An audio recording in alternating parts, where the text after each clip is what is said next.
திருப்பூர் அருகே பச்சாம்பாளையம் பகுதியில் உள்ள தனியார் மெட்ரிகுலேஷன் பள்ளியில் 5ஆம் வகுப்பு படித்த மாணவியின் மாற்று சான்றிதழ் தருவதற்கு பள்ளி நிர்வாகம் மறுப்பு தெரிவித்ததால் பாதிக்கப்பட்ட மாணவியின் தாயார் மகாலட்சுமி, பள்ளி மாணவி மற்றும் குடும்பத்தினர்கள் திருப்பூர் மாவட்ட ஆட்சியர் அலுவலகத்தில் தர்ணா போராட்டம். பரபரப்பு.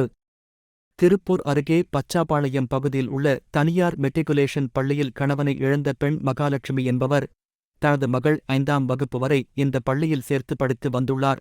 குடும்பத்தில் ஏற்பட்ட வறுமை காரணமாக தனியார் பள்ளியில் படிப்பை தொடர முடியாததால் மகளை அரசு பள்ளியில் சேர்க்க முடிவு செய்து மகளின் மாற்று சான்றிதழ் பள்ளி நிர்வாகத்திடம் கேட்டுள்ளார். அதற்கு பள்ளி நிர்வாகம் மறுப்பு தெரிவித்து பள்ளிக்கு செலுத்த வேண்டிய கட்டணம் ரூ.10,000 செலுத்திவிட்டு மாற்று சான்றிதழை பெற்று செல்லுமாறு கூறி மாணவியின் மாற்று சான்றிதழ் தர மறுத்துள்ளனர். இதனால் பாதிக்கப்பட்ட மாணவியின் தாயார் மகாலட்சுமி நேற்று முன்தினம் திருப்பூர் மாவட்ட ஆட்சியர் அலுவலகத்தில் நடந்த மக்கள் குறை தீர்ப்பு நாள் கூட்டத்தில் மாவட்ட ஆட்சியரிடம் இது தொடர்பாக மகளின் படிப்பை தொடர தனியார் பள்ளி நிர்வாகத்திடம் மாற்று சான்றிதழ் பெற்று தரும்படி மனு வழங்கியுள்ளார்.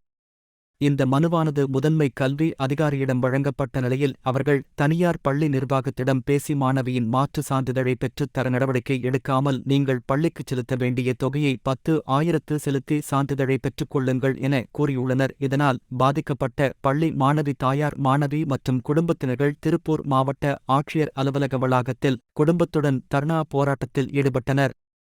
அங்கு பாதுகாப்புக்கு நின்றிருந்த வீரபாண்டி காவல் நிலைய போலீசார் தர்ணா போராட்டத்தில் ஈடுபட்ட மாணவியின் தாயாரிடம் பேச்சுவார்த்தை நடத்தி பள்ளி நிர்வாகத்திடம் மாற்று சான்றிதழ் பெற்று தருவதாக கூறியதை அடுத்து தர்ணா போராட்டத்தை கைவிட்டு மாணவியின் தாயார் மற்றும் குடும்பத்தினர்கள் அங்கிருந்து கலைந்து சென்றனர்.